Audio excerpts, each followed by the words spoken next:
Today I want to chat about 5 do's and don'ts when it comes to buying a house by the seaside.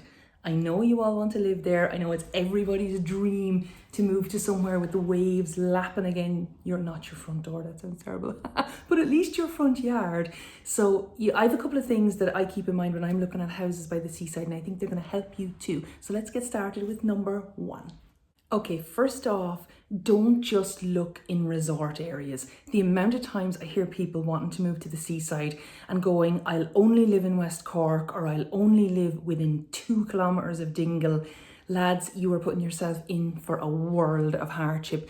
These places are pricey, they're exclusive, they're really, really high end. And if you're going to buy a cheap house there, you're really just committing to living with your parents for another 5 or 10 years. It's not something that's going to get you moving and get you going unless you have a budget of maybe 150, 200,000 minimum. So keep those resort towns off the list. If you're unfamiliar with the rest of the areas in those counties, get in your car and drive the coastline in and out every little windy road, and you will find somewhere that you fall in love with. Stay away from the resort towns. Okay, next up, I want you to pay closer attention to intact houses than ruins. Now, I know I love a good ruin. I've built a whole business on it, my whole life around it. But to be fair, when you're living in coastal areas, a lot of these little villages and towns have a lot of pressure put on the markets there when it comes to locals living there. So they'll have a thing in place called local needs planning. And what it means is that you're not really going to get planning permission unless you are from the area or you have some sort of a need to be there that's attached to the local community in some way. Now, if you buy a house that already exists and it doesn't need a massive amount of work done, and you can skirt around ever getting planning permission for anything, you can move to a coastal area. But if you look at a field and go, Janie, that's a lovely pile of stones perched out on the top of that cliff, I want to buy that and I have the money so I can just come in and just throw money at people and buy it. It doesn't work like that.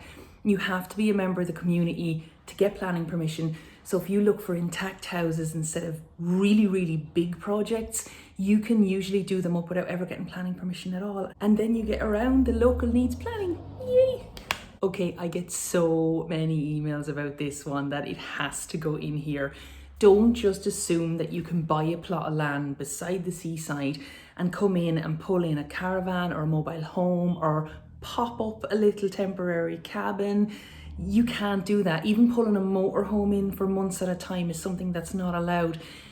If you're somewhere that's really, really remote, you might maybe get away with it, but it's only a matter of your neighbours complaining and the council will be out and they will ask you to leave. And then you will have a little field that you're after buying, thinking that you can come for every summer and park your motorhome up there, and you actually can't do that.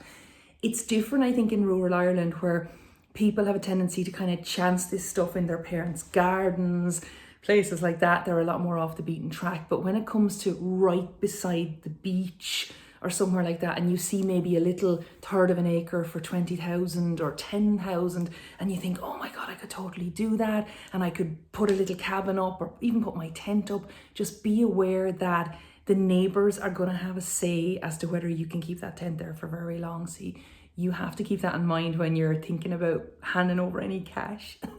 Okay, my next one involves the style of houses that you guys are looking for when it comes to living beside the seaside.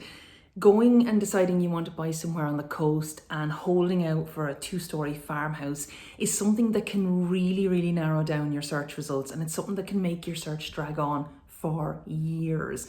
Now, it's one thing maybe in West Cork and places like that where you will have these very iconic 2-story farmhouses, but a lot of the time coastal communities are fishing communities.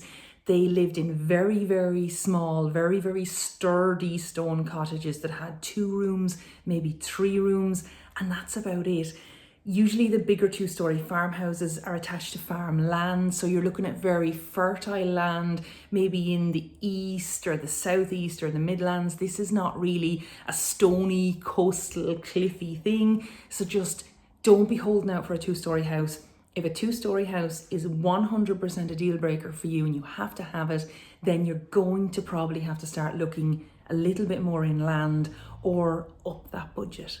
And we don't want to do that. Okay, my last thing is to do with buying a cottage by the seaside and deciding when you're not there that you want to rent it out, maybe as an Airbnb or something like that. you need to check rental pressure zones.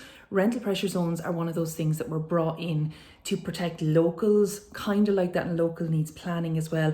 It protects people in communities that are really, really struggling to find rentals because everything's just being swallowed up by short-term rentals and stuff like that. It happened a lot in Dublin in the beginning, but it has filtered out now to a lot of tourist areas, to some coastal areas where locals just aren't even getting a look in when it comes to renting. If you buy a cottage in one of these areas and you fully plan on Airbnb-ing it, you are going to have to apply for planning permission to do that. And in a rental pressure zone, 99% of local governments will just say no. So you really need to keep this in mind. If you want the Airbnb thing and that's your deal breaker, you need to buy it in an area not only that isn't in a rental pressure zone right now, but isn't right beside one, because they're moving out. Every year I see this more and more get added onto the map, and it's just swallowing up large parts of Ireland, and you don't want to be right beside one. Like at the moment, let's say for example, Kinsale has one. If you buy just outside the rental pressure zone in Kinsale, you're pretty much guaranteed in a couple of years' time that that's where all the locals in Kinsale are going to be trying to live, and that's going to get swallowed up into a rental pressure zone too. So if you're Airbnb, check your rental pressure zones, and heaven forbid don't buy a rental cottage in one of those areas. Okay, how did I do? First video back in months because I was shooting the TV show and I'm so rusty. I have a couple more videos I'm going to make during the week because I have a little bit of time. A couple of property ones that I want to show you. So not just this kind of educational stuff, but I like this too. If you enjoyed this, give me a thumbs up, give me a follow, and check back soon for more videos.